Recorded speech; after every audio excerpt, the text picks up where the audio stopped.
Hello, comment ça va? C'est parti. Aujourd'hui, ce qu'on va faire comme exercice, c'est de la calorimétrie à nouveau sur les trois états de la matière.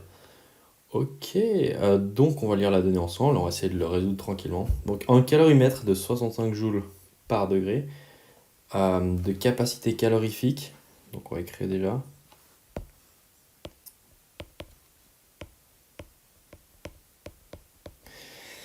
contient 500 grammes d'un mélange d'eau et de glace à 0 degré.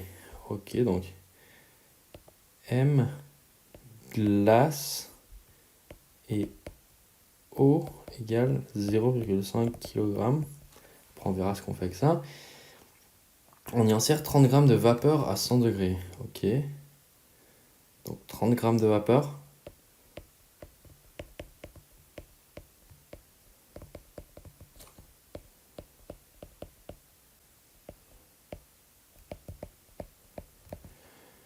À la fin de notre petite expérience, une fois l'équilibre thermique atteint, la température de l'eau dans le calorimètre, donc c'est-à-dire que la vapeur s'est transformée en eau et le mélange de glace et d'eau, il y a tout qui est devenu de l'eau, atteint les 10 degrés. TE égale 10 degrés. Quelle était la masse initiale de glace dans le calorimètre?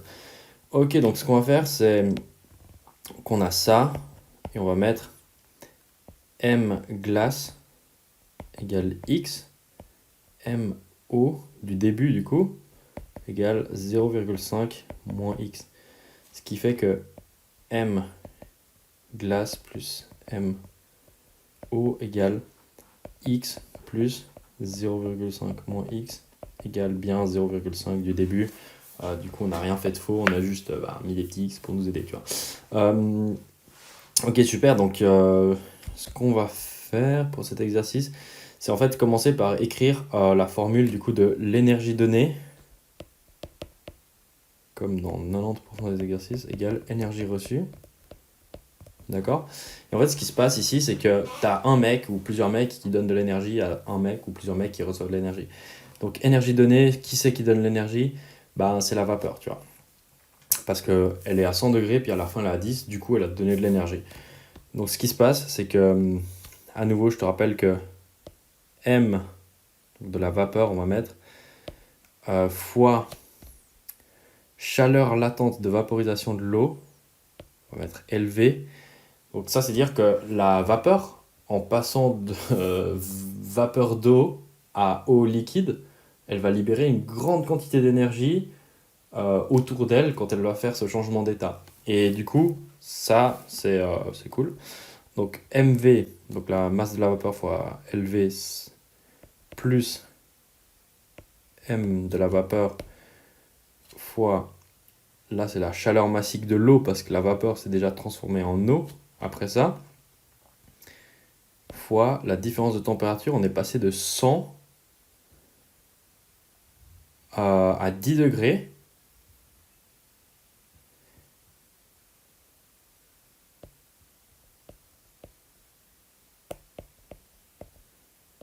D'accord?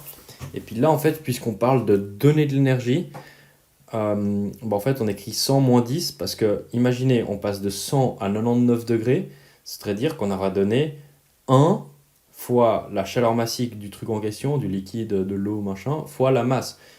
Si on était passé à 88 degrés, c'est-à-dire qu'on aurait fait, par exemple, 4180 fois 12 fois la masse 0,03, etc., etc. Et du coup, cette eau, une fois qu'elle a déjà été transformée de vapeur d'eau à de l'eau liquide, c'est quand même de l'eau liquide qui a 100 degrés. Du coup, elle est très très chaude. Et du coup, pour chaque degré qu'elle baisse de température par rapport au reste de ce à quoi elle est mélangée, en fait, elle donne 4180 joules fois la masse du truc. Et du coup, c'est pour ça qu'on écrit ça comme ça. Et on n'écrit pas la température finale moins la température initiale.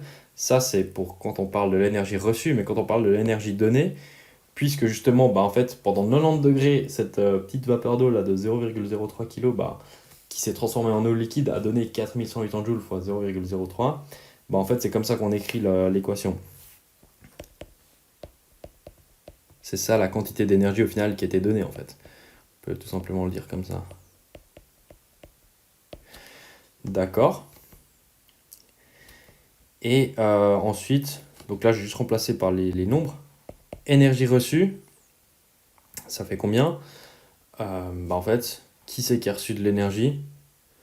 C'est M glace, d'accord? Fois chaleur latente de fusion de la glace. Donc imagine, on avait 0,1 de glace, il faut lui fournir une telle quantité d'énergie pour le faire changer d'état.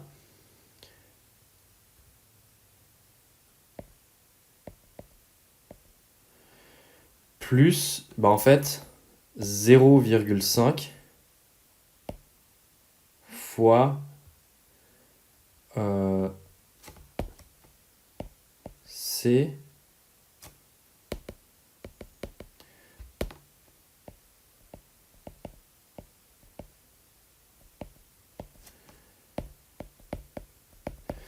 donc ça c'est la glace pour qu'elle change d'état.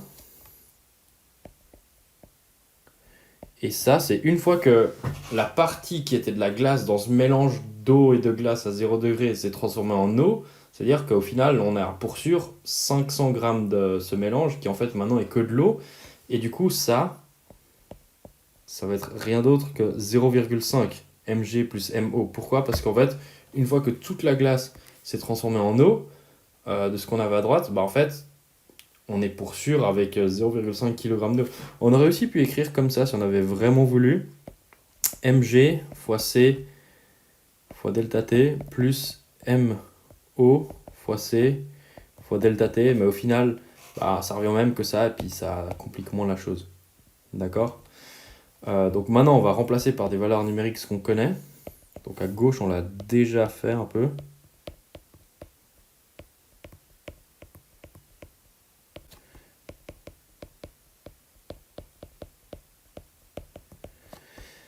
La masse de la glace, du coup, c'est X fois 330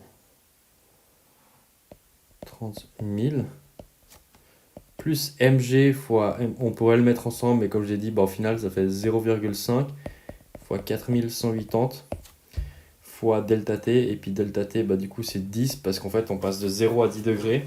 Et là, justement, on est dans le cadre où on reçoit de l'énergie. Du coup, oui, c'est température finale moins température initiale.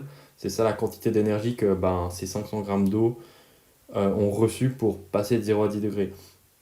Et là, ce qui se passe, c'est qu'en fait, ça fait une équation qui est vraiment pas compliquée. Ce qui était difficile, c'était de dire, ok, il y a deux choses que je connais pas, mais si je dis qu'il y en a un qui est x et l'autre qui est 0,5 moins x, d'une manière ou d'une autre, après, quand on pose l'équation, ça facilite pas mal la tâche. Mais en fait, il fallait avoir cette espèce de créativité, voilà quoi, de en fait, poser x et 0,5 moins x, et de après comprendre qu'est-ce qui se passe réellement au niveau des transferts d'énergie pour poser l'équation correctement.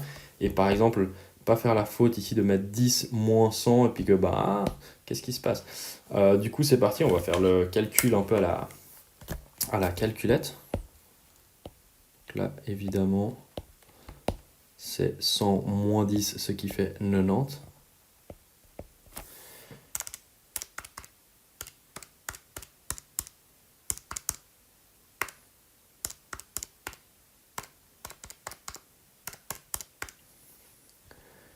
« 802,86 égale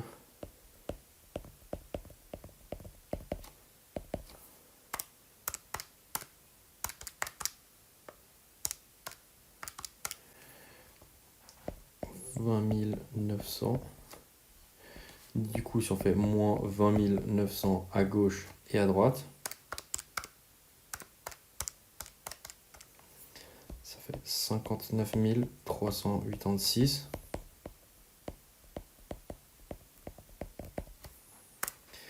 Et là, si je divise par 330 000, ça nous fait